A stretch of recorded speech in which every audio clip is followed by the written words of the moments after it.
Section 10b. The third noble truth, the cessation of dukkha.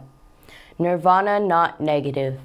Because nirvana is thus expressed in negative terms, there are many who have got a wrong notion that it is negative and expresses self-annihilation.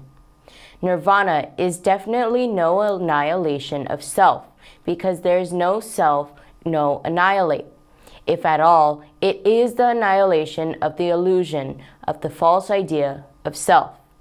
It is incorrect to say that nirvana is negative or positive. The ideas of negative and positive are relative and are within the realms of duality. These terms cannot be applied to nirvana, absolute truth, which is beyond duality and relativity. A negative word not need necessarily indicate a negative state. The Pali word or Sanskrit word for health is arogaya, a negative term which literally means absence or illness. But arogaya, health, does not represent a negative state. The word immortal, which also is a synonym for nirvana, is negative, but it does not denote a negative state. The negation of negative values is not negative. One of the well-known synonyms for nirvana is freedom. Nobody would say that freedom is negative, but even freedom has a negative side. Freedom is always a liberation from something which is obstructive, which is evil, which is negative. But freedom is not negative. So nirvana, muti or vimutti, the absolute freedom, is freedom from all evil, freedom from craving, hatred, and ignorance, freedom from all terms of duality, relativity, time, and space. Nirvana as absolute truth. We may get some idea of nirvana as absolute truth from the Dhatuvibhanga Sutta of the Majjhima Nikaya. This extremely important discourse was delivered by the Buddha to Bhikkhusati, whom the Master found to be intelligent and earnest, in the quiet of the night in a potter's shed.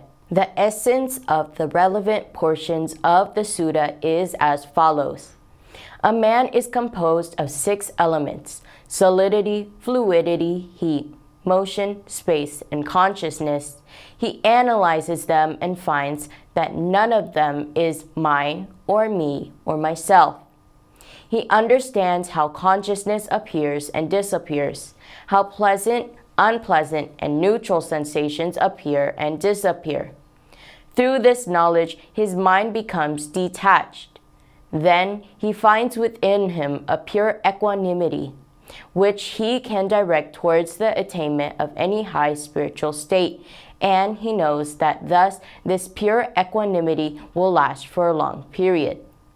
But then he thinks, if I focus this purified and cleansed equanimity on the sphere of infinite space and develop a mind conforming thereto, that is a mental creation. If I focus this purified and cleansed equanimity on the sphere of infinite consciousness, on the sphere of nothingness, or on the sphere of neither perception nor non-perception, and develop a mind conforming thereto, that it is a mental creation. Then he neither mentally creates nor wills continuity and becoming or annihilation. As he does not construct or does not will continuity and becoming or annihilation, he does not cling to anything in the world. As he does not cling, he is not anxious. As he is not anxious, he is completely calmed within. And he knows, finished is birth, lived is pure life, what should be done is done, nothing more is left to be done.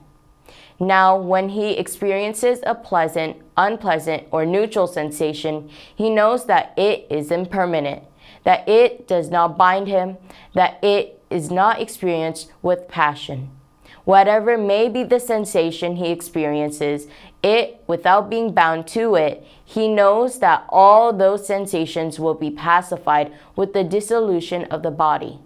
Whatever may be the sensation he experiences, it, without being bound to it, he knows that all those sensations will be pacified with the dissolution of the body.